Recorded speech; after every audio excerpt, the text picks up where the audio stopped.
Meus amigos, já temos uma boa audiência, sejam muito bem-vindos. Eu desejo que todos estejam e fiquem bem. Eu começo esse trabalho aqui falando da gratidão pelo apoio e participação de cada um de vocês. Vocês estão fazendo com que essa primeira jornada, veja só, Dr. Wambier, é a primeira jornada que nós estamos realizando de direito empresarial na nossa 22ª subseção.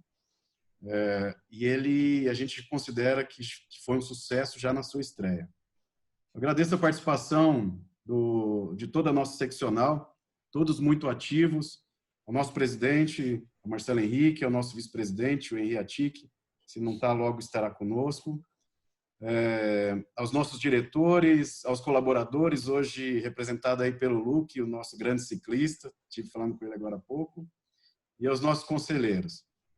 Eu reforço aqui também os elogios às comissões temáticas da OAB de Rio Preto.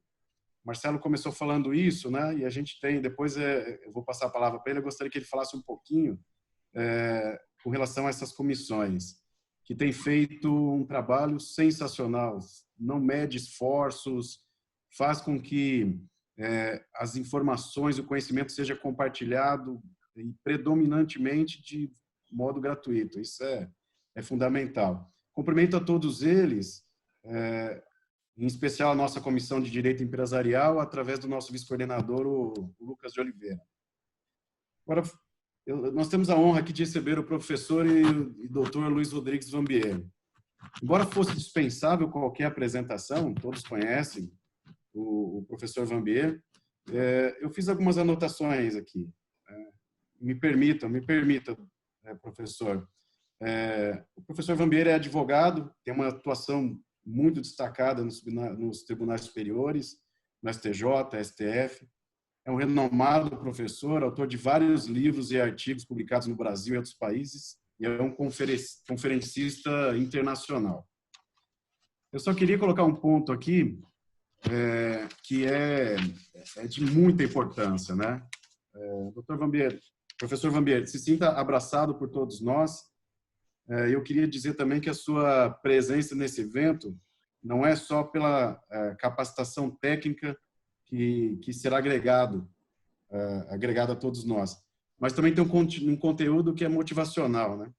E a gente começou a falar um pouquinho disso agora há pouco. Quando eu lhe fiz o convite, o professor não titubeou. A resposta dele falou, vamos. Não quis discutir se quando era, como era. Então, assim, é realmente inspirador e olha, eu acho que me trouxe uma obrigação de levar isso adiante, né? A gente já preza por isso, mas é mais uma inspiração.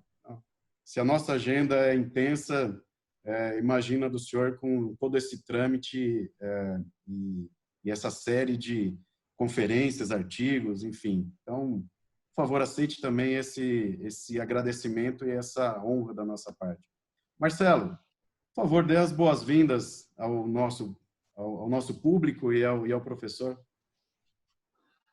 Doutor Ricardo Gás, meu amigo, nosso coordenador da Comissão de Direito Empresarial da nossa 22ª subseção da Ordem dos Advogados do Brasil, secção São Paulo.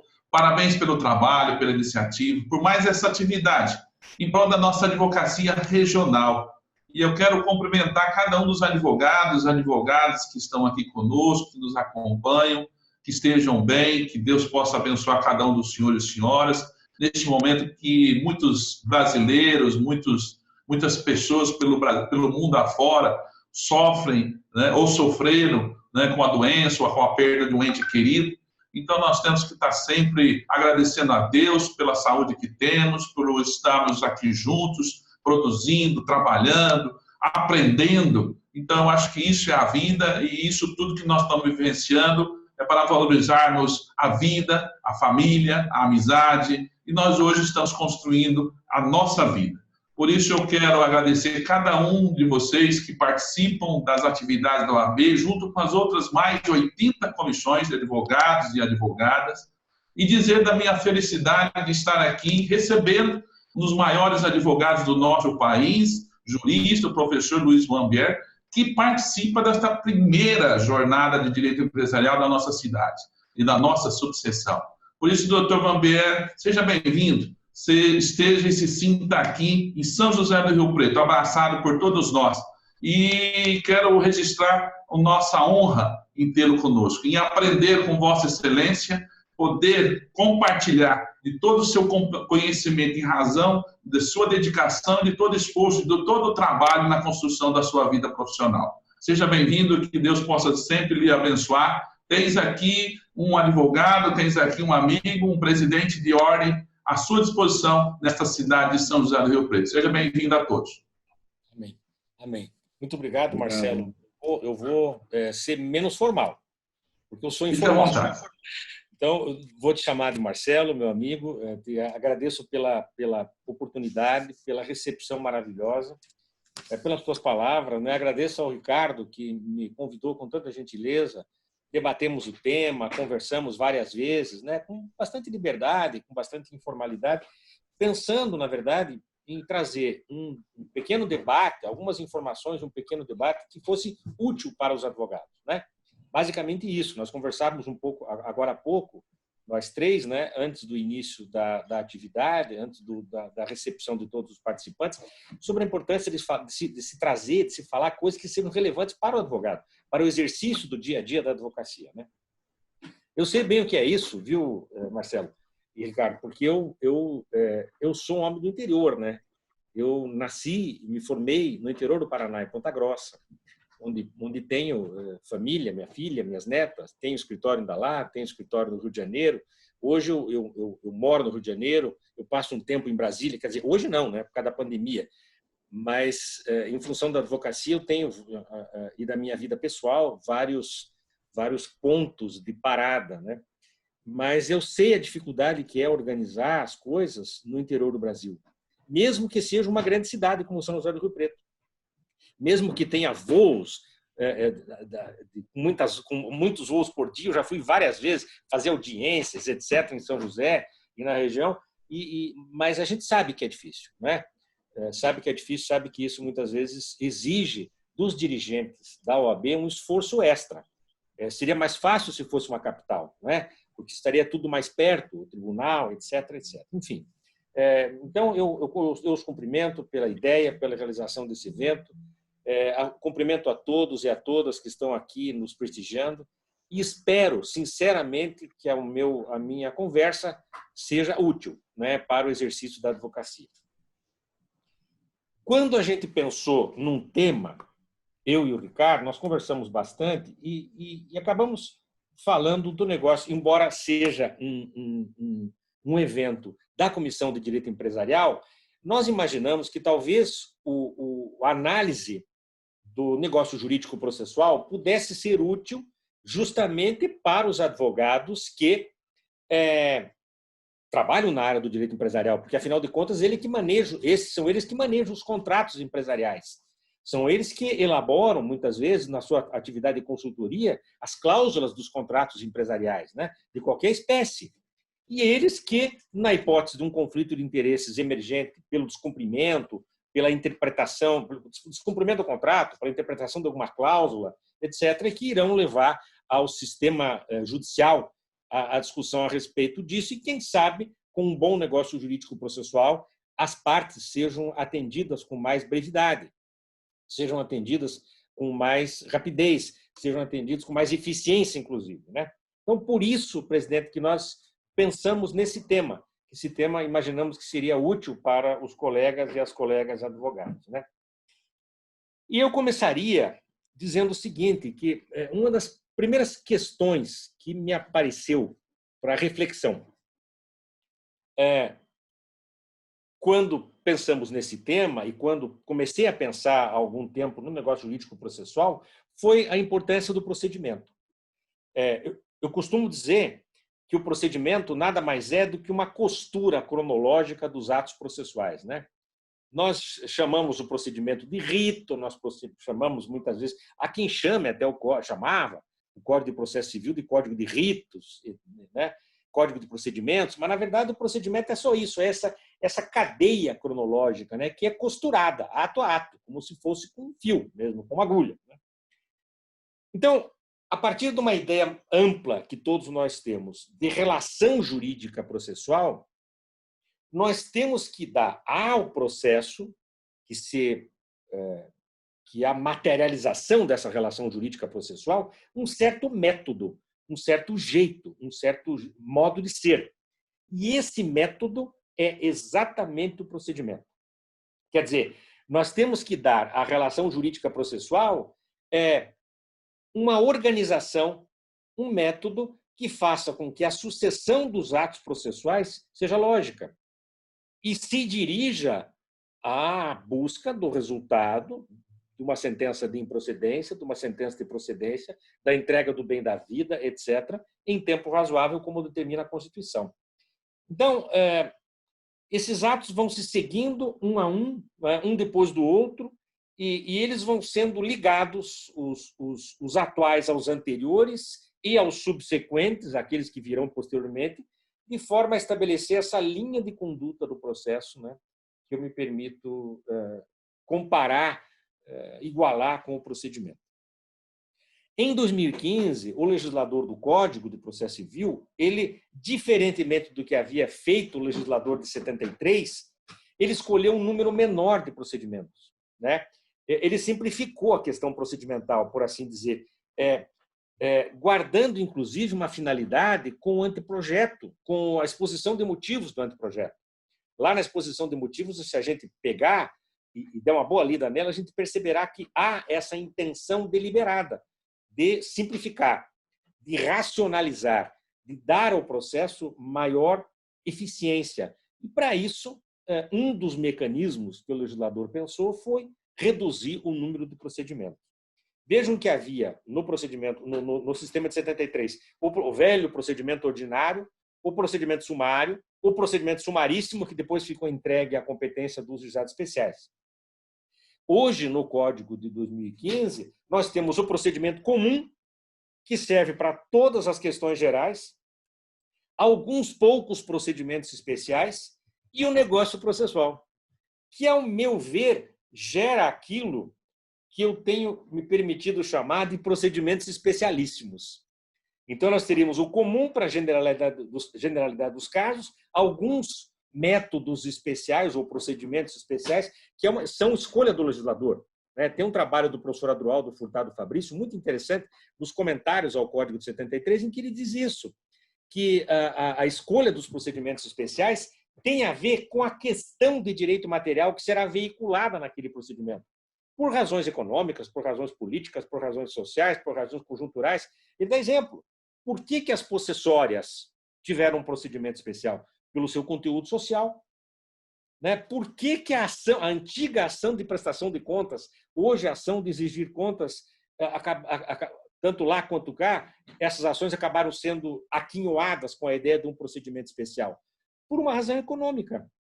E assim sucessivamente, os vários procedimentos especiais. Então, nós temos hoje, repito, o procedimento comum, os procedimentos especiais, alguns procedimentos especiais, e o negócio jurídico processual, que vai, repito, criar um procedimento especialíssimo, isto é, um procedimento fruto do negócio processual celebrado pelas partes de modo bilateral, ou pelas partes ou pelo juiz, de maneira um pouco mais complexa, como alguns autores expõem e chamam, inclusive, de negócio jurídico plurilateral, aquele que é celebrado com a presença do juiz para a fixação, por exemplo, do calendário processual. Eu prefiro chamar de negócio jurídico processual complexo. Me parece que há um simples, aquele celebrado pelas partes, e há um complexo, aquele em que, além das partes, comparece o magistrado, portanto, já no curso do processo. Então, houve uma alteração na estrutura normativa a respeito do procedimento no Código de 2015. O artigo 190 do Código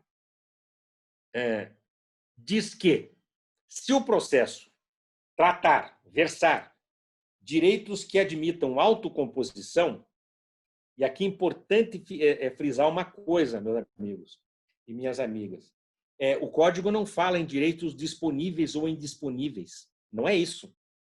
E nós fomos levados a essa confusão, eu vou chamar a atenção dos mais antigos, dos mais experientes. Lá em 94, numa daquelas fases da reforma do Código do Processo Civil, quando se criou a antiga, a precursora da audiência preliminar do 331, que se chamava audiência de conciliação, e ali foi um erro, não é? Se dizia assim, se se tratar de direitos disponíveis, opa, aí não havia audiência, porque o direito era indisponível. Mas isso é um absurdo, na verdade, é um absurdo. Um exemplo acadêmico, um exemplo clássico, né? Eu sempre digo o seguinte, o que é um exemplo clássico, Marcelo? O exemplo clássico é aquilo que o professor inventa quando não sabe falar outro, quando não sabe inventar outro. Então, ele vai buscar nos clássicos. Mas um exemplo clássico é a ação de alimentos. É direito indisponível. Mas dá para fazer acordo. Sempre deu. Sempre deu. Historicamente, sempre deu. Então, o legislador de 2015 corrigiu esse problema redacional com efeitos práticos, dizendo direitos que admitam autocomposição. Mesmo indisponíveis, me parece. As partes podem, desde que capazes em sua plenitude, estipular, diz o 190, mudanças em seu procedimento. Olha que interessante, para ajustá-lo às especificidades da causa. Então, aqui nós voltamos àquela ideia que eu trouxe há poucos minutos, do professor Adroaldo, quando falava que o legislador, para criar os procedimentos especiais, ele foi ao direito material. Eles vão ver o que que tipo de conflito material que para em pé, que faz sentido para ter um procedimento especial. E vejam que aqui no 190 o legislador diz isso, que nós podemos estipular mudanças no procedimento para ajustá-lo às especificidades da causa. Isto é, na minha leitura, para ajustá-lo à questão de direito material subjacente.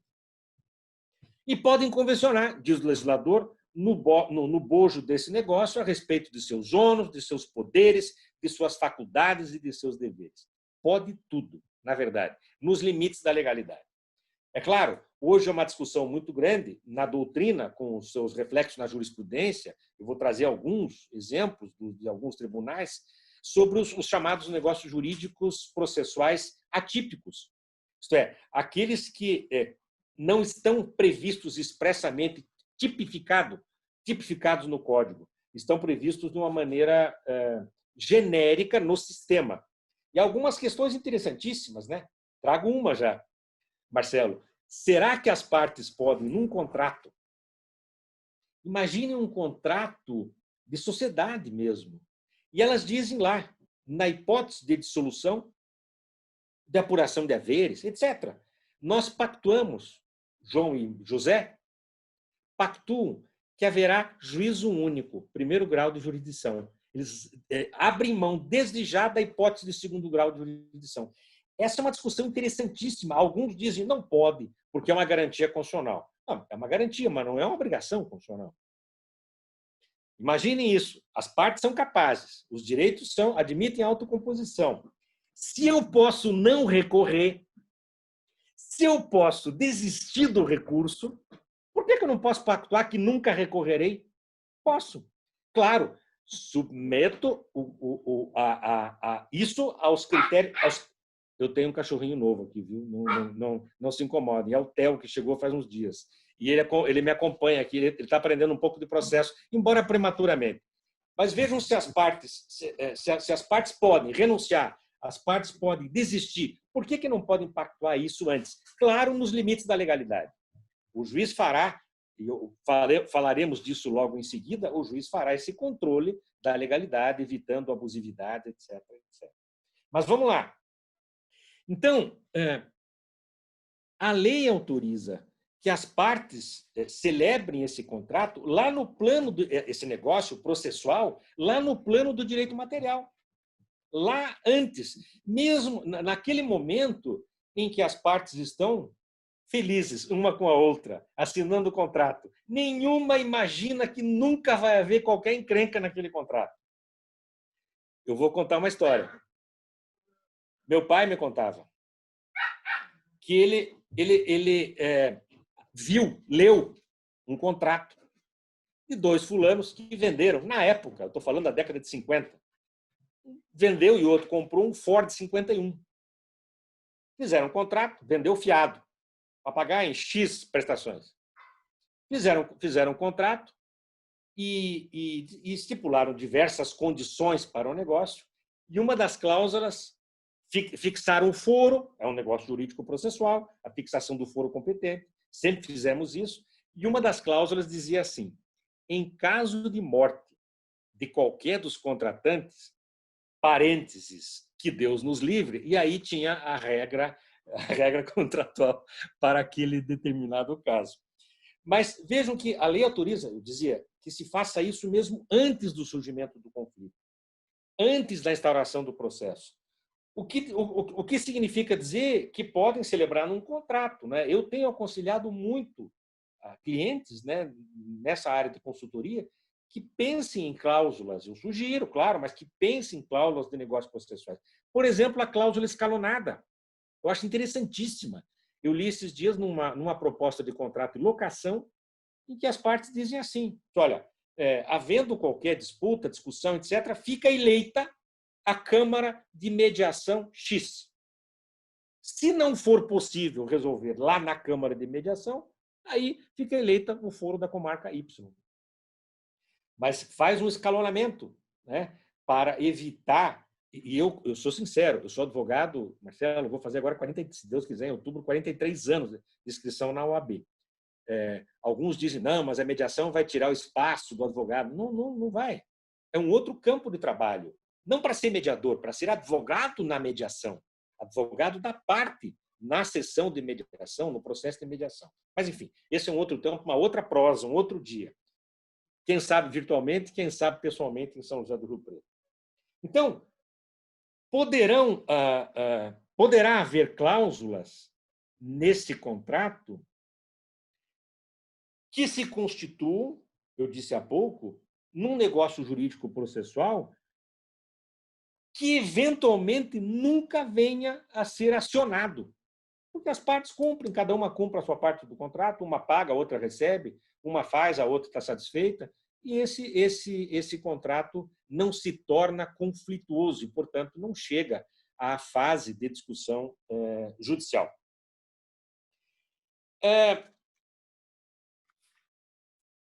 Há uma série de discussões a respeito dessa estipulação que eu acabei, inclusive, de sugerir, de normas de natureza processual antes do processo. Há quem defenda que isso resvalaria para uma certa nulidade nos contratos de adesão. Mas o próprio legislador, me parece que já pensou nessa hipótese e conferiu ao juiz, e não poderia ser diferente, né? Porque é o juiz que detém esse poder de gerir, né? Ele é o grande gestor do processo, o diretor do processo, mas o Código conferiu ao juiz o poder de não levar em consideração cláusulas em contrato de adesão se e quando verificar alguma abusividade ou quando uma das partes se encontra em manifesta situação de vulnerabilidade. Isso é muito interessante. Eu vou, inclusive, ler o parágrafo 1, se me permite, Marcelo e Ricardo. O parágrafo 1 do 190, ele diz assim, olha: de ofício ou a requerimento, o juiz controlará a validade das convenções previstas neste artigo, recusando-lhes aplicação somente nos casos de nulidade ou de inserção abusiva em contrato de adesão ou em que a parte se encontre em manifesta situação de vulnerabilidade. São essas hipóteses, não há outra. E o Código diz somente nessas hipóteses. Então, não dá para inventar. Não dá para inventar. Eu já vi gente inventando. Não homologuei e, portanto, não vale. Não tem que homologar negócio processual, coisa nenhuma. Negócio processual feito lá no contrato não exige homologação. A lei não exige homologação. Mas, enfim, há autores que dizem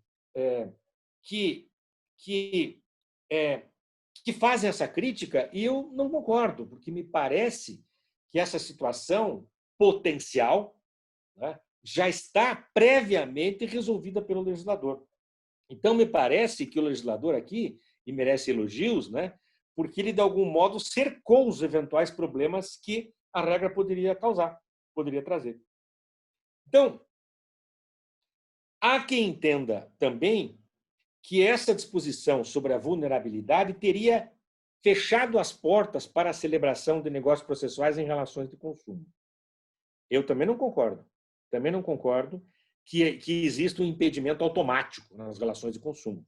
A intenção do legislador foi, sim, e não poderia ser outra, coibir a manutenção, a celebração e a manutenção de negócios processuais em que haja um desequilíbrio tal que gere prejuízo para a parte que está em situação vulnerável, né?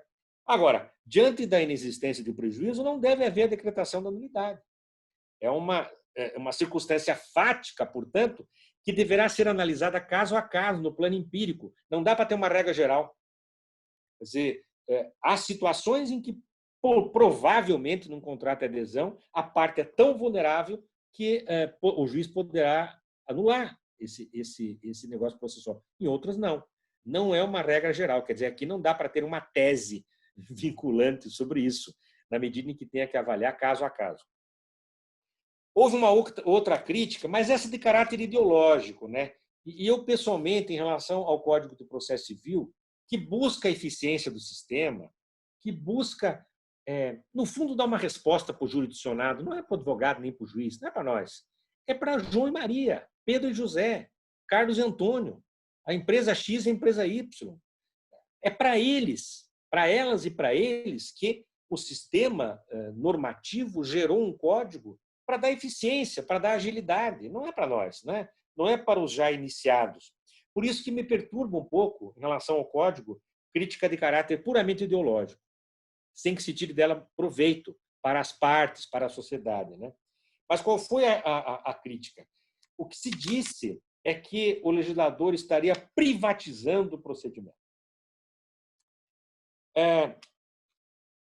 Agora, a atividade privada negocial das partes não afeta o resultado final do processo. Não são as partes que dirão como o juiz decidirá. As partes podem, sim, pactuar regras de natureza procedimental e algumas delas sempre puderam, mesmo no Código de 39, mesmo no Código de 73, sem que houvesse esse discurso. Então, o que nós temos hoje? O procedimento comum, os procedimentos especiais em suas diversas modalidades, ligadas a cada uma delas, repito, às especificidades no plano do direito material, levaram o legislador a entender pela necessidade, pela adequação, pela oportunidade de um tratamento diferenciado, repito, o caso da posse, né, das ações possessórias, para a tutela desses direitos que ele, legislador, elegeu. E temos o artigo 190 que permite a criação desses novos procedimentos pelas partes.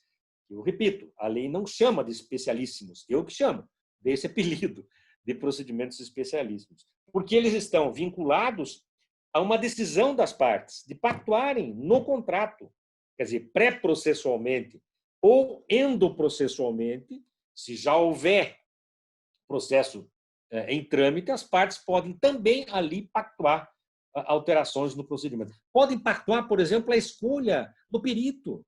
Alguém já me disse, mas espera aí, o perito é do juízo. Não, não.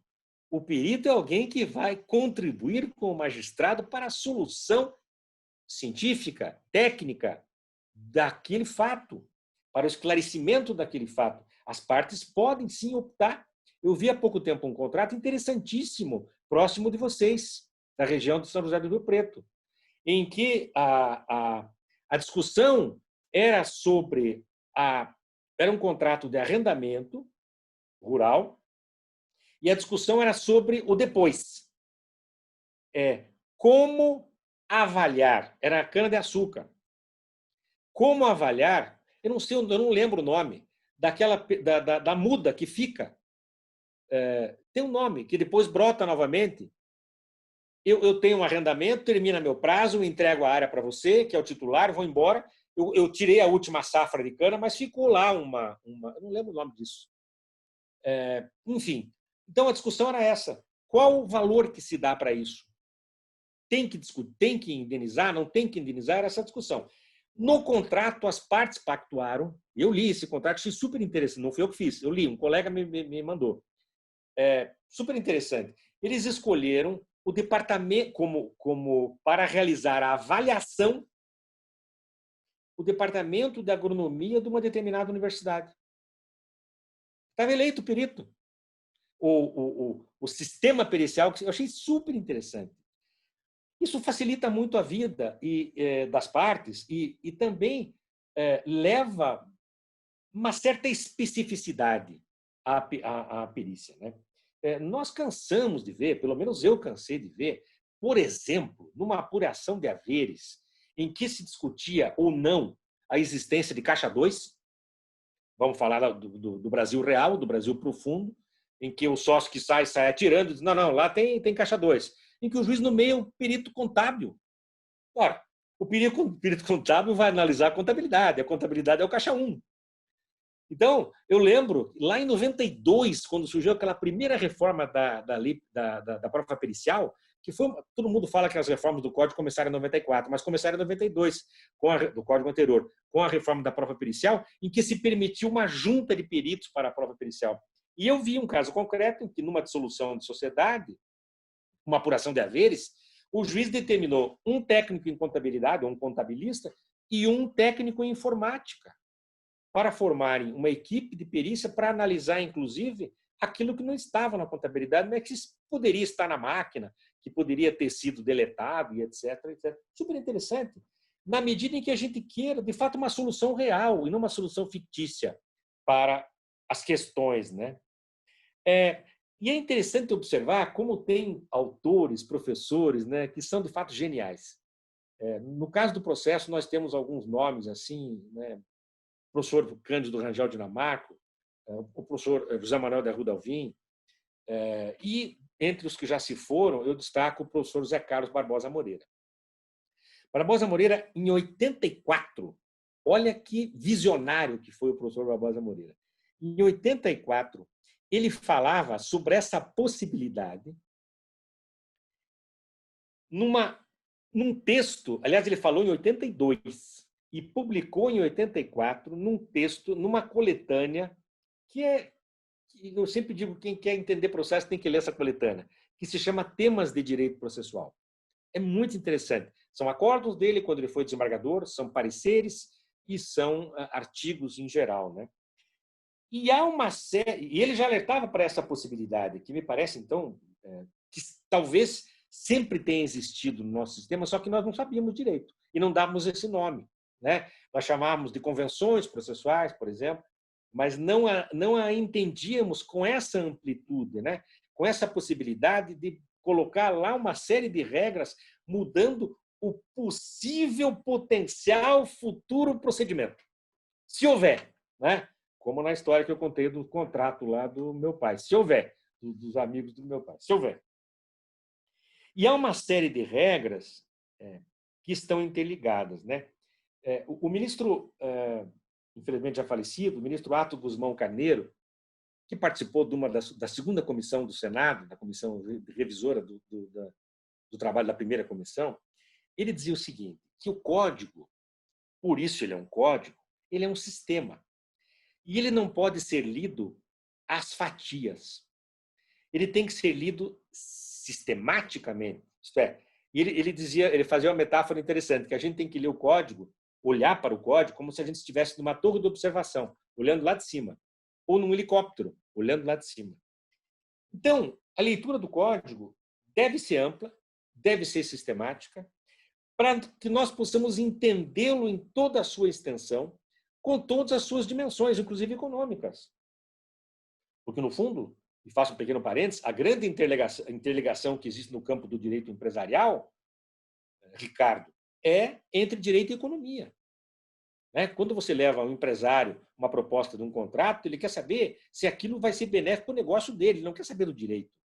Ele quer saber, não é, Marcelo, o dado econômico que está envolvido naquela negociação, naquele contrato. Então, há um artigo que é o artigo 200, que começa a tratar, no capítulo que começa a tratar dos atos das partes, e diz que aqueles atos consistentes em declarações unilaterais ou bilaterais de vontade produzem imediatamente, diz o Código, a constituição, a modificação ou a extinção de direitos processuais. O que me permite entender, conjugando a leitura do artigo 200 com a regra do artigo 190, que há um espaço muito amplo para o negócio jurídico processual. De um modo geral, né, para que se possa entender todo o mecanismo engendrado pelo legislador, há também um outro dispositivo cuja leitura é importante que a gente faça, que é o 191, que permite a fixação de calendário para a prática dos atos processuais, tanto pelo juiz quanto pelas partes. É uma regra com uma confessada inspiração no procedimento arbitral, né? E são regras voltadas, eu diria, à concretização da própria segurança jurídica, da própria razoável duração do processo, na medida em que vinculam partes e juiz. O parágrafo único do 191 só permite a modificação dos prazos que tenham sido previstos em casos excepcionais, se devidamente justificados. Então, não faz sentido também uma crítica que ainda existe, 4 anos e pouco depois do início da vigência do Código, uma crítica no sentido de que teria havido a privatização do procedimento, porque, na verdade, o que nós estamos diante de um mecanismo voltado à garantia da segurança jurídica, a essa garantia da razoável duração do processo, a essa garantia que, no fundo, significa dizer para as partes, olha, traga a questão empresário, venha, confia no sistema, que nós te daremos uma solução segura, nós te daremos uma solução o quanto possível rápida. E é bastante amplo o espectro, né, de matérias, de questões que podem ser objeto do negócio processual. Eu disse, um pouco antes da gente começar, aqui conversando com o Marcelo e com o Ricardo, disse que eu procurei nos tribunais, em alguns tribunais, alguns exemplos da aplicação dessas regras do negócio jurídico processual, para transformar a nossa conversa numa conversa mais dinâmica e mais que atendesse melhor ao interesse do advogado, que, afinal de contas, no exercício da advocacia, ele não está necessariamente interessado em discussões teóricas. Ele quer saber como esse determinado ponto da teoria vai resolver uma questão pragmática lá na frente do seu cliente. O Tribunal de Justiça de Sergipe admitiu a celebração de um negócio jurídico processual para acumulação dos ritos de cumprimento e de homologação do testamento com inventário em um só processo. Diz na decisão, com o intuito de proporcionar economia de atos, de despesas e de tempo. É interessante isso. Um outro caso interessante aconteceu no seu estado. O Tribunal de Justiça de São Paulo deu provimento a um agravo de instrumento que havia sido interposto pela parte contra uma decisão que, numa ação monitória, em fase já de cumprimento de sentença, havia determinado a intimação pessoal da devedora sem advogado constituído nos autos para o pagamento do débito. O tribunal entendeu válido o negócio processual realizado entre as partes, com base no artigo 190, em que as partes estipularam que as intimações seriam realizadas num determinado endereço e deixaram autorizado o recebimento por quaisquer terceiros que lá estivessem. Também a 37ª Câmara de Direito Privado do Tribunal de Justiça de São Paulo considerou válido um negócio jurídico pré-processual, contido num instrumento particular de confissão de dívida que previa, em caso de um novo inadimplemento, quer dizer, do inadimplemento já dessa confissão, portanto, no segundo momento, não é? A penhora e o arresto de bens antes mesmo da citação. Foi um negócio celebrado entre as partes. Eu estava devendo para o Marcelo, eu não consegui pagar, nós celebramos uma confissão de dívida com nova garantia, etc. Ele disse, olha, foi o seguinte, eu topo, mas vamos fazer o seguinte, se você não pagar, penhora e arresto antes da citação, você não vai me enrolar mais. Um outro julgamento bastante interessante aconteceu no Tribunal de Justiça do Rio Grande do Sul.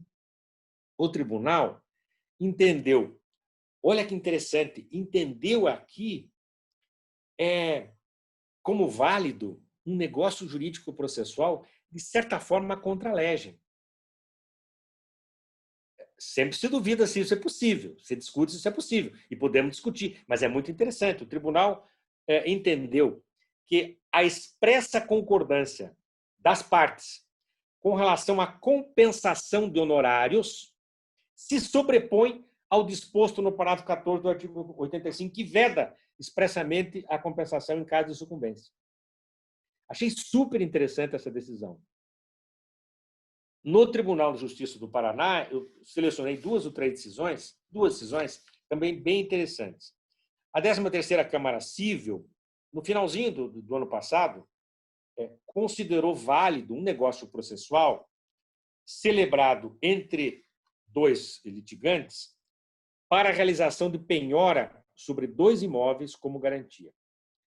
No cumprimento da sentença, o magistrado de primeiro grau havia considerado inadequada a penhora dos imóveis indicados no acordo, determinando como condição da homologação a manifestação das partes para que retificassem o acordo ou retirassem do acordo o item relativo às garantias. A 13ª Câmara disse, não, senhor. Ela entendeu que a função do magistrado perante o negócio processual é apenas, e a gente falou isso há pouco tempo, a de controlar a validade, recusando a aplicação quando daquelas situações previstas no parágrafo 1 do artigo 190. Disse, não.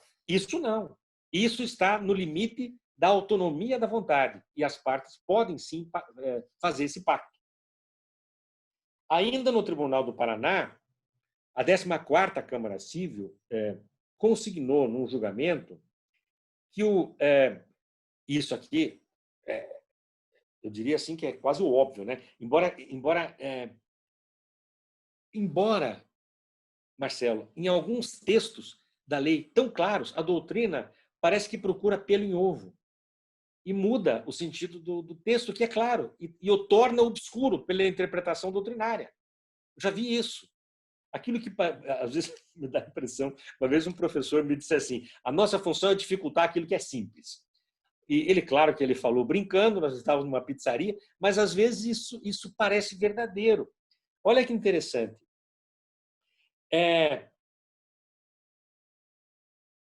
Houve um negócio processual entabulado pelas partes, em que as partes disseram que a execução ficaria suspensa até 2031 para cumprimento da obrigação. Certamente ninguém fez isso assim. Foi fruto do acordo de vontades. 2 empresas de porte, etc., fruto do acordo de vontades. Um negócio que pareceu interessante para as duas. O juiz entendeu que deveria homologar, que aquele acordo não poderia seguir adiante porque não tinha sido homologado pelo juiz. A 14ª Câmara Civil disse, não, esse negócio produz efeitos imediatos. E disse, eu vou me permitir ler, em se tratando de negócio jurídico processual, sua validade independe da homologação pelo juiz, a quem cabe unicamente velar pela validade da convenção. É uma decisão recentíssima. E a gente pode pensar também na celebração de um negócio processual, eu sinalizei rapidamente sobre isso um pouco antes, dando o exemplo do contrato de locação, para a eleição do método de resolução do conflito que eventualmente vem estabelecer naquela relação jurídica, estipulando que a tentativa de resolução se dará inicialmente pelas vias autocompositivas, como a mediação, como a advocacia colaborativa, por exemplo. E é interessante como o parágrafo 3º, para os alunos de mestrado e doutorado, eu digo o seguinte, olha, o parágrafo 3º do artigo 3º tem umas 10 dissertações, umas 15 teses de doutorado, exagerando. Mas vejam lá que interessante, o que diz o parágrafo 3º do artigo 3º. Vou me permitir fazer a leitura e tentar dissecá-lo depois. O artigo 3º é aquele que traz para o chão infraconstitucional, assim como os 10 primeiros artigos o fazem, as normas processuais constitucionais, né? O contraditório, etc., etc. O artigo 3º fala do princípio da inafastabilidade. E veja o que diz o parágrafo 3º. A conciliação, a mediação e outros métodos de solução consensual de conflitos deverão ser estimulados por juízes, advogados, defensores públicos e membros do Ministério Público, inclusive no curso do processo judicial. Vamos pegar agora, vamos destrinchar ou dissecar esse parágrafo? A conciliação, a mediação e outros métodos de solução consensual. Que outros, cara pálida? Qualquer um. nos limites da constitucionalidade e na caixa da legalidade. Quer dizer, aqui o legislador criou uma cláusula aberta, uma cláusula geral, permitindo que a genialidade humana e que a genialidade dos que operam o direito possa criar outras formas. E já há outras. Por exemplo, a advocacia colaborativa, que não está no Código expressamente, mas que tem sido um sucesso. No Rio de Janeiro, por exemplo, ela é muito utilizada. É muito interessante.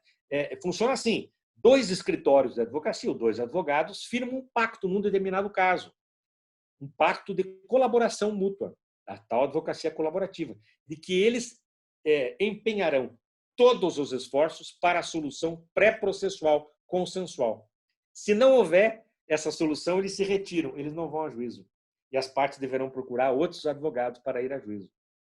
É muito interessante essa ideia, porque faz com que o advogado empenhe, de fato, todos os seus esforços numa solução negociada, que muitas vezes é muito boa para a parte, né? Que se vê livre em 3, 4, 5, 10 reuniões de uma encrenca que levaria 10 anos, 5 anos para resolver, indo para o sistema judicial, em função, não que o sistema judicial seja ruim, é que ele tem uma sobrecarga muito grande, todos nós sabemos, e nós, advogados, temos que ser honestos.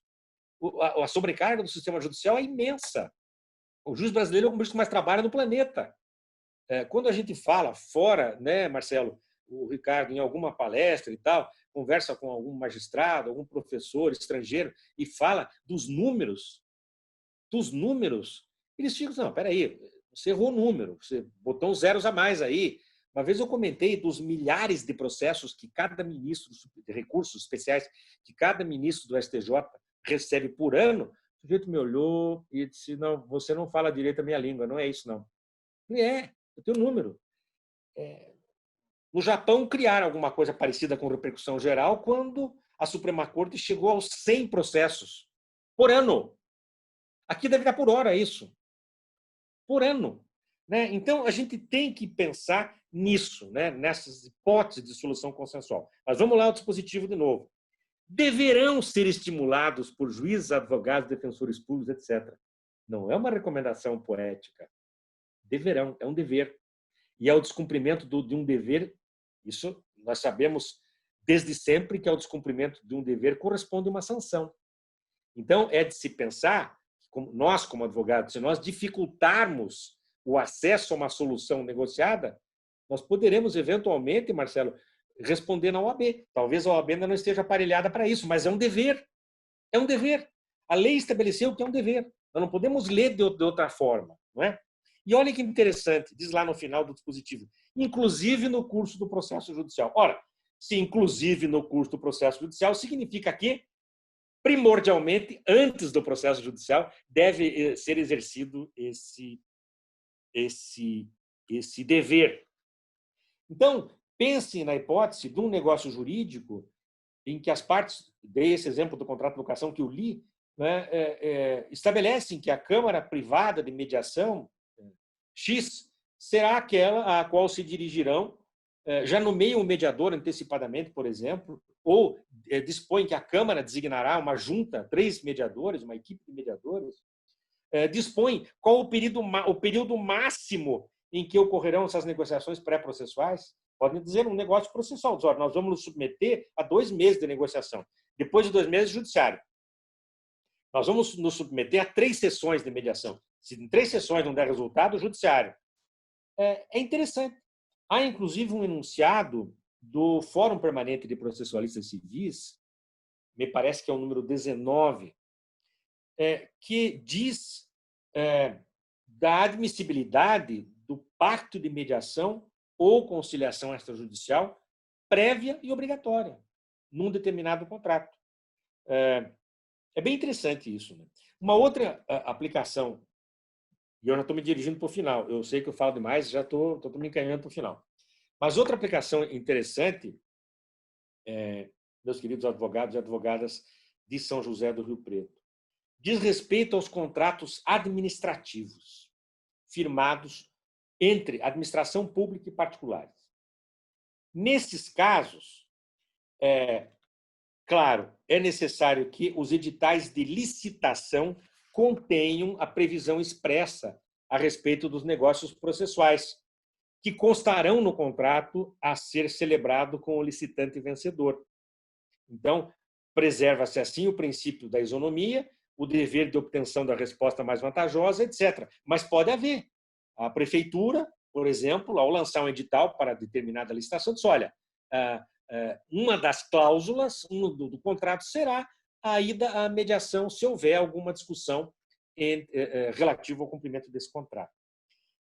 Em dezembro de 2018, a Procuradoria-Geral da Fazenda Nacional publicou uma portaria 742 que disciplinou a possibilidade de negócio jurídico-processual na execução fiscal, prevendo, por exemplo, o agendamento de reuniões para discussão de propostas e contrapropostas nos processos, versando direitos que admitam autocomposição.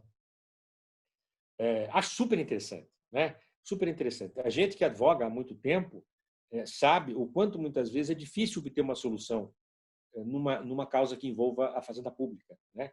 Até pelo volume também que essas questões, que existe dessas questões, né?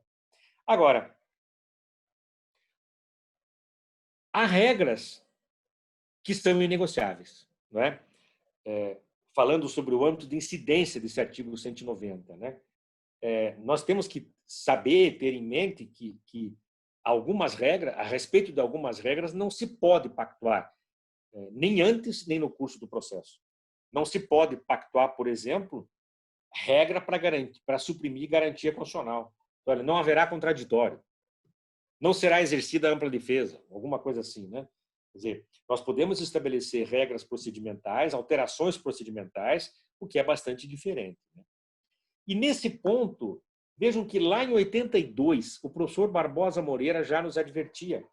Ele dizia o seguinte, eu vou me permitir ler: seja como for, ninguém hesitará em repelir a admissibilidade de uma convenção pela qual as partes, por exemplo, ajustassem e dispensar o juiz da observância do direito positivo e autorizá-lo a decidir por equidade, em caso não previsto em lei, ou acordassem e usar no processo língua estrangeira, ou ainda combinassem de fazer recair a penhora numa coisa situada em lugar inacessível. Exemplos que ele dava na época, né? Olha, 1982. O artigo 190, por outro lado, né, é uma regra que concretiza um princípio muito interessante, com o qual nós não estamos habituados, né? Por isso que disse um pouco antes que se falou muito que se estava privatizando o processo, etc., que é a ideia do autorregramento do procedimento pelas partes, que é uma ideia muito vinculada à arbitragem, mas muito vinculada ao plano do direito material. Lá naquilo em que aquilo em que sejam direitos, se nós formos capazes, etc., direitos que sejam autocompositivos, nós podemos regular da forma que quisermos, né? Mas havia um certo dogma no Brasil de que, quando a jurisdição se desenvolve perante o aparelho estatal, não se pode tratar disso porque seria matéria de ordem pública.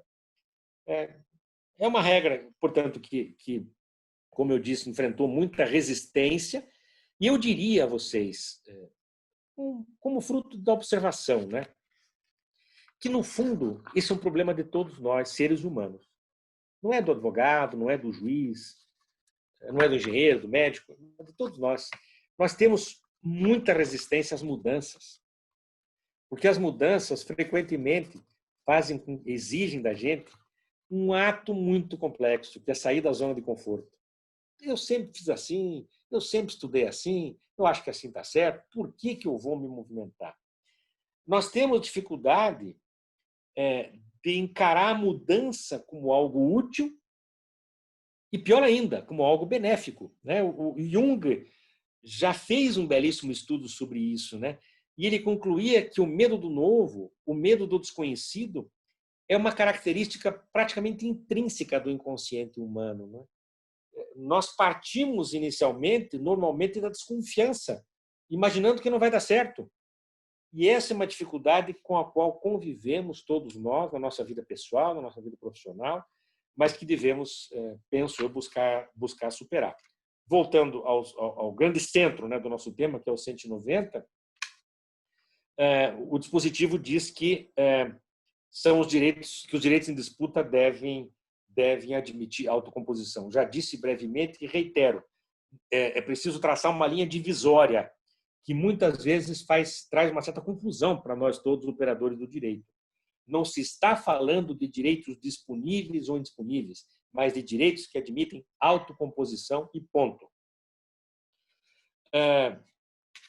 Lá mesmo, no passado, mais uma vez, o professor Barbosa Moreira já advertiu para esse erro, né?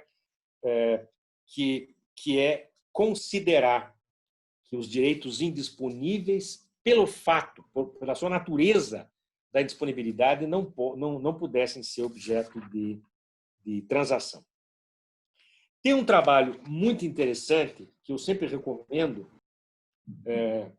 que é de uma autoridade no tema, que é o professor Antônio do Passo Cabral. Ele é muito jovem, ele é um promotor de justiça carioca, com um preparo magnífico, e ele fez um estudo, ele tem um livro muito interessante sobre os negócios jurídico-processuais, mas ele fez um estudo magnífico também sobre a Resolução 118 do Conselho Nacional do Ministério Público e as convenções processuais. Nesse estudo, ao abordar a questão da convencionalidade no direito público, ele diz o seguinte, que o processo civil de interesses públicos, que tradicionalmente sempre refutou as soluções negociadas, vem admitindo, sim, a solução de conflito por métodos como mediação e conciliação.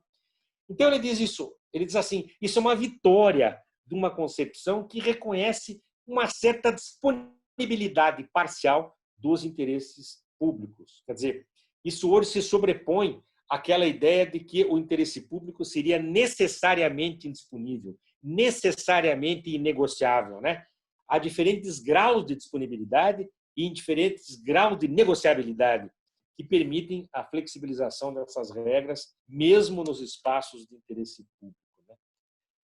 E, para chegar ao final, eu diria o seguinte, eu sou muito otimista com relação a essa inovação trazida no Código, né, consistente nesses negócios jurídicos processuais atípicos. O Mauro Capelletti já afirmava, né, eu acho o Mauro Capelletti é genial também, né, aquele seu interessantíssimo livro sobre acesso à justiça e tal, mas ele diz o seguinte, que os juristas têm que reconhecer que as técnicas processuais devem servir às suas funções sociais, agora elas não têm sentido. Um outro professor paulista, recentemente falecido, foi meu professor no mestrado, no doutoramento, o professor Donaldo Armelin, foi desembargador no Tribunal de Justiça do Estado de São Paulo, ele dizia assim, nós que estudamos processo, ou nós encontramos soluções reais para problemas concretos, ou a gente não está fazendo nada. Estamos fazendo uma coisa inútil, parecida, eu lembro de uma frase que ele dizia, uma expressão que ele usava, parecida com aeróbica mental, não serve para nada, né? Não emagrece, não dá músculo, não serve para nada. Então, as regras relativas a essa possibilidade de que as partes ajustem alterações no procedimento, adequando o procedimento futuro, inclusive, às peculiaridades da causa, se insere também nesse espírito cooperativo que permeia todo o Código, né? E que deve ser entendido, sim, não como uma recomendação, né? Assim, meio sem efeito concreto, não. Essa ideia de cooperação deve ser entendido como uma necessidade de um esforço de todos os envolvidos na relação processual, na atividade processual, para que um resultado rápido e eficaz seja alcançado. Quem ganha com isso? Ganha a sociedade, em primeiro lugar, né? A sociedade, ainda que seja esse microcosmo, para usar também uma expressão do professor Cândido Dinamarco, esse microcosmo da sociedade representado pelas partes. Mas ganhamos nós, operadores. Por quê? Porque nós resgatamos a nossa legitimidade social, né? Para o grosso da sociedade, nós, advogados, os magistrados, os promotores, nós somos pessoas estranhas, que falam uma linguagem estranha que não resolve nada, que demoram para resolver. É assim que funciona, né? Então, o ministro Barroso tem um texto interessantíssimo sobre a linguagem forense. Ele diz que a linguagem forense, no fundo, é um fator de exclusão social. Nós excluímos o nosso interlocutor na medida em que empolamos o nosso discurso e não explicamos a verdade para ele, né? Então, quem sabe, com essa quebra de paradigmas, nós possamos também resgatar parte da nossa legitimidade e deixar de ser apenas os homens e as mulheres da capa preta, para sermos efetivamente aqueles com quem as partes possam contar para a solução dos seus litígios. Eu agradeço demais pela paciência que vocês tiveram. Meu Deus, estou falando demais e estou à disposição. Professor Lumière, parabéns. Excelente, excelente. A sua exposição, ela foi clara, me permita, né, dizer que ela foi clara, ela foi orientativa, mas ela foi provocativa também, né? Isso é importante, né? A gente sai com uma série de reflexões aqui e vários insights também, né? O senhor me permite, eu tenho aqui algumas perguntas. Bruno Xavier, você pode abrir o microfone e fazer pergunta diretamente ao professor?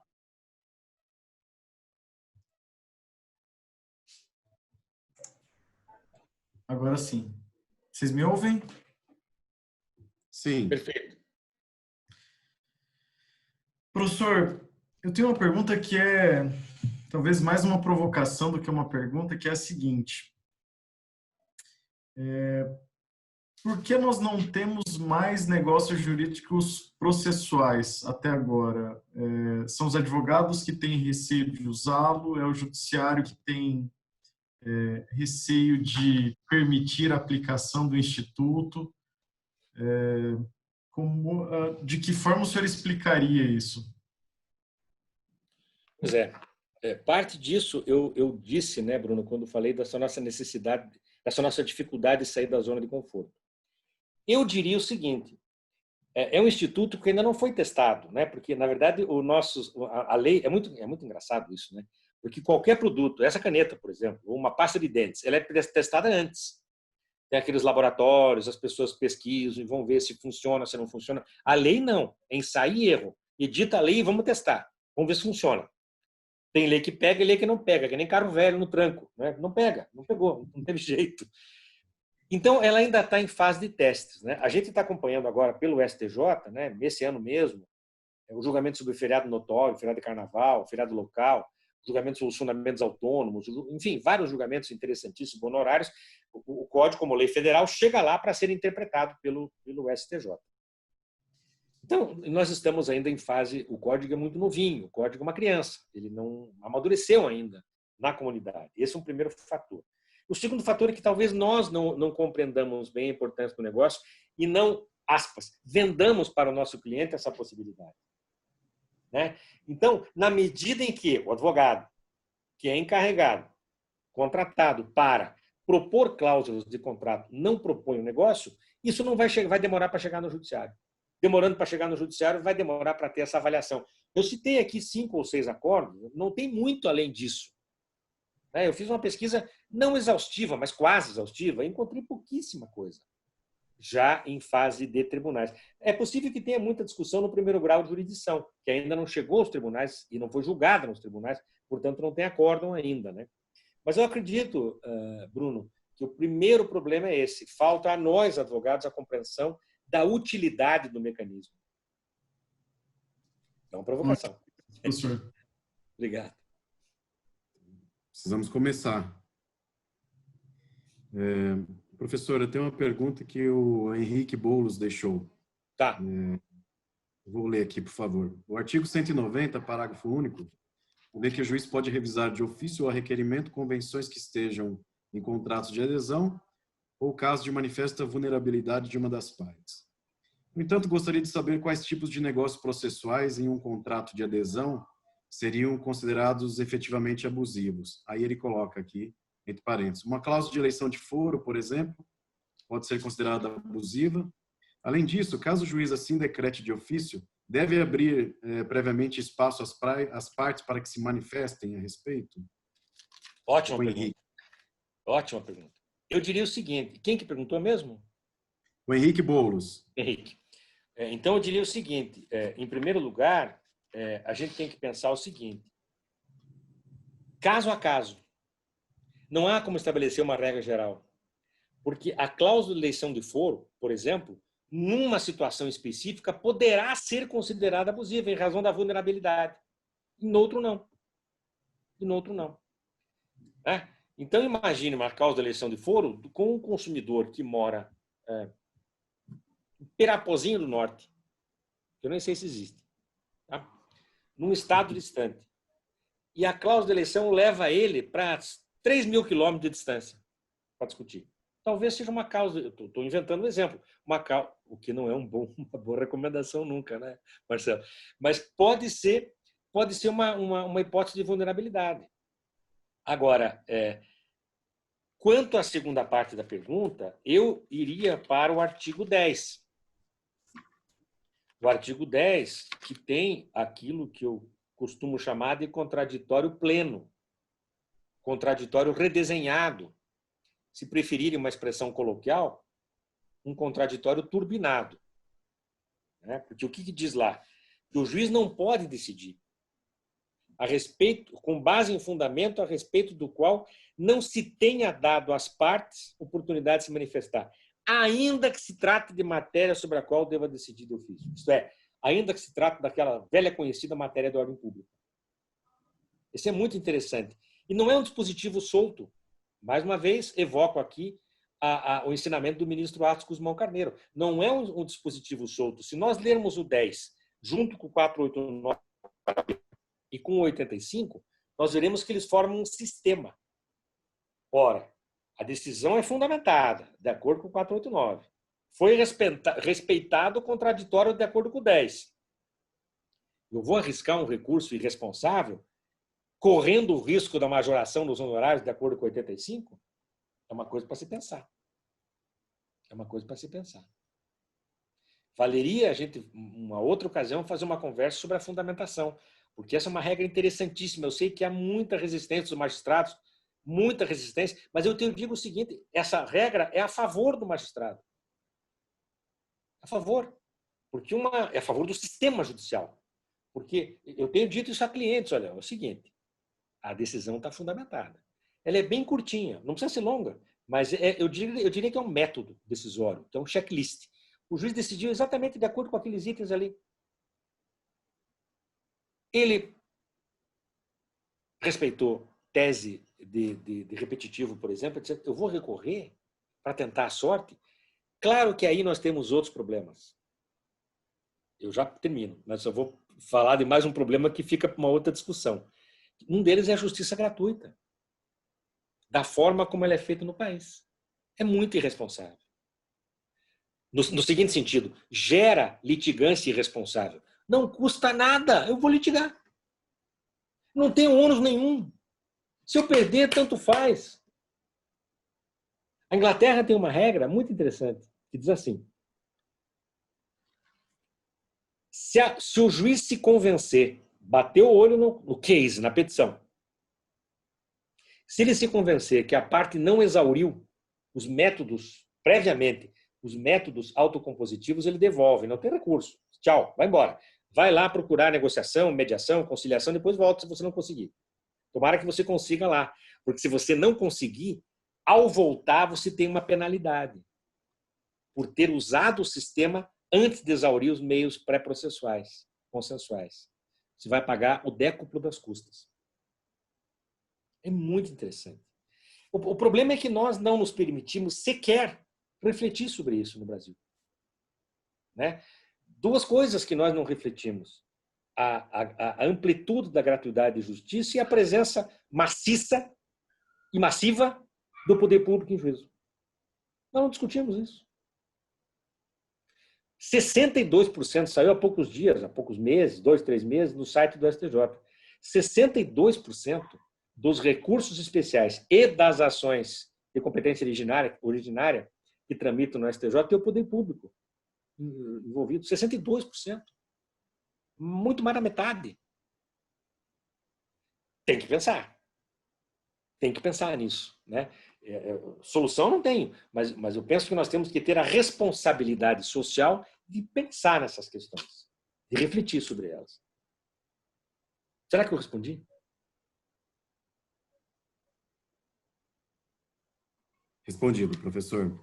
Professor, deixa eu abusar nessa que seria a terceira pergunta e lhe pedir, depois de várias dicas, de várias orientações aqui, que nos deixasse uma mensagem final para essa nossa advocacia de Rio Pretense, já agregando tudo. Por que eu falei abusar? Porque o senhor já nos trouxe uma caixa de ferramenta enorme aí, né, de reflexão. Eu gostaria que o senhor deixasse uma mensagem para a nossa advocacia. Olha, como eu disse a vocês há pouco, eu agora em outubro, se Deus quiser, eu completo 43 anos de advocacia ininterrupta. Eu sempre fui advogado. E eu completo, então, 53 anos dentro do escritório de advocacia. Eu entrei com 10 anos no escritório de advocacia, como office boy, e saí de lá um ano depois de formado. E se eu pudesse rebobinar a vida, eu seria advogado de novo, sem dúvida. Eu adoro advogado, gosto muito. Acho muito interessante. Acho uma profissão digna, interessantíssima. Agora, o que eu diria para os advogados e as advogadas riopretenses? Eu diria o seguinte: vamos conversar, vamos estudar juntos, vamos estabelecer, quem sabe, no próprio seio da OAB, grupos de estudos sobre temas interessantíssimos para aprimorar a advocacia, né? Nós temos que nos aprimorar, nós temos que nos aprimorar. Nós não podemos ficar na fiusa, como diziam os antigos, do juiz, etc. Nós temos que nos aprimorar. Quanto mais qualificada for a advocacia, mais qualificada será a prestação jurisdicional. É uma relação visceral, né? Eu chego a dizer o seguinte, que o parágrafo 1º do 489, pelo princípio da congruência, não se aplica só às decisões judiciais, se aplica a inicial e a contestação também. Por que o juiz tem que decidir de acordo com o inciso 5º e com o inciso 6º, dissecando o precedente, e nós podemos citar na petição inicial meia dúzia de emendas que nós coletamos pelo Google? Por quê? Não está certo. Então, eu diria que a grande tarefa de todos nós é qualificar a advocacia, para com isso qualificar a prestação jurisdicional e com isso, repito, resgatar a nossa legitimidade social. Quando eu decidi estudar direito, eu já trabalhava no escritório e não sabia o que fazer. Como todo mundo naquela idade não sabe o que fazer. E eu fui conversar com o meu chefe. Disse para ele: Edmar, estou com vontade de fazer direito, mas tenho medo de morrer de fome. Uma cidade pequena, um monte de gente formada em direito, uma faculdade muito boa. Ele disse: olha, eu vou te dar 3 conselhos. Tem caneta aí, papel? Eu tenho. Peguei, abri a pasta, peguei papel e caneta. Ele falou: vou te dar o primeiro conselho, estude. Segundo conselho, estude. Terceiro conselho, estude. Não tem outro jeito. Se você fizer isso, esse ser amorfo, que nós não sabemos definir direito, chamado mercado, ele vai te olhar e vai dizer: é aquele lá, ó. Aquele lá me serve. Aquele lá sabe o meu problema, sabe resolver, sabe pensar o meu problema, né? Então, eu, no fundo, digo isso. Digo para alunos e me permito, seguindo a tua orientação, a dividir um pouco dessa experiência com os advogados e as advogadas do Rio Preto, né? É isso. Não tem grande mistério. Parabéns, parabéns, professor. A gente sempre pede esse complemento, porque é como nós falamos lá no começo, é inspirador, é uma orientação, é um exemplo. Muito obrigado. Eu vou pedir para o Marcelo dar algumas palavrinhas para nós e a gente já segue para o encerramento. Marcelo, por favor. Doutor Ricardo, antes do encerramento, eu não posso deixar, eu estou aqui querendo fazer uma pergunta. Primeiro, doutor Mambiero, parabéns pela exposição, obrigado mais por essa aula, mas eu quero lhe fazer uma pergunta, que é o seguinte: a OAB, a Ordem dos Advogados do Brasil, o que ela pode, e até eu aqui na condição de presidente de uma subseção, de uma seccional, né? 6.000, o que nós podemos fazer para, além do que nós estamos realizando aqui, esse encontro, esse bate-papo, mas por tudo que você já estudou, para nós implementarmos um negócio jurídico processual, o que institucionalmente, na sua visão, nós poderíamos fazer? Tem um ditado que diz que água mole em pedra dura, tanto bate até que fura. Na verdade, o que a gente tem que fazer é disseminar a ideia e divulgar a ideia. No fundo, perguntar ao advogado: você sabia que existe um negócio jurídico processual? Você sabe a extensão disso? Você sabe que você pode beneficiar o seu cliente com isso? Você pode, inclusive, se beneficiar como advogado? No fundo é isso, viu, Marcelo? É criar uma campanha de divulgação, de disseminação, realizar mais um seminário sobre isso, né? Por exemplo, um grupo de estudos, lá, o Bruno, sei lá quem, se dispõe a coletar uns acordos nos diversos tribunais, especialmente no Tribunal de Justiça do Estado de São Paulo, né, para estudar, para decompor os acordos e entender quando os negócios foram acatados, quando não foram acatados, por que foram, por que não foram, e difundir isso para a advocacia, né? Me parece que é a melhor medida que se pode tomar.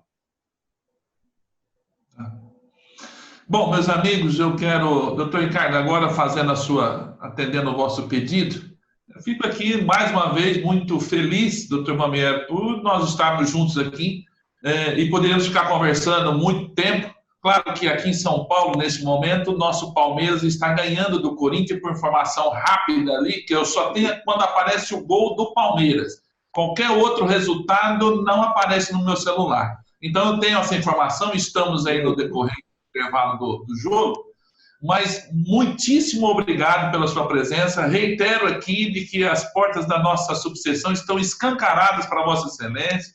Faça uso da nossa amizade, quando bem desejar, estamos aqui à disposição.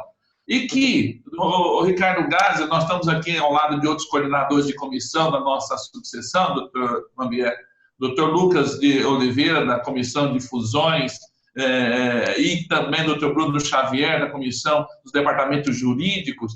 A nossa subseção tem feito um pouco disso que você tem dito. Nós temos fomentado aqui o aprimoramento da capacitação dos colegas. Claro que quem está aqui conosco está nos prestigiando e recebendo esse serviço da ordem, pelo aquilo que nós pagamos através da anuidade.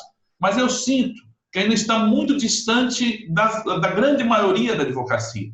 Nós temos aquela questão que Vossa Excelência já colocou, no sentido de que nós estamos perdendo espaço e nós não estamos conseguindo enxergar a inovação profissional, a ampliação do mercado. Ele é diferente, mas ele não termina.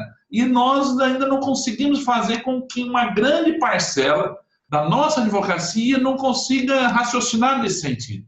Mas nós não desistimos, não. Aqui nós temos um presidente aqui que está sentado nesta cadeira aqui e vai ficar aqui, claro, pelo meu mandato, mas enquanto durar o meu mandato, para que nós possamos melhorar a nossa advocacia, que eu entendo que melhore para todos, e principalmente para o cidadão, para a cidadã, que espera de nós, advogados, sejamos realmente os operadores do direito.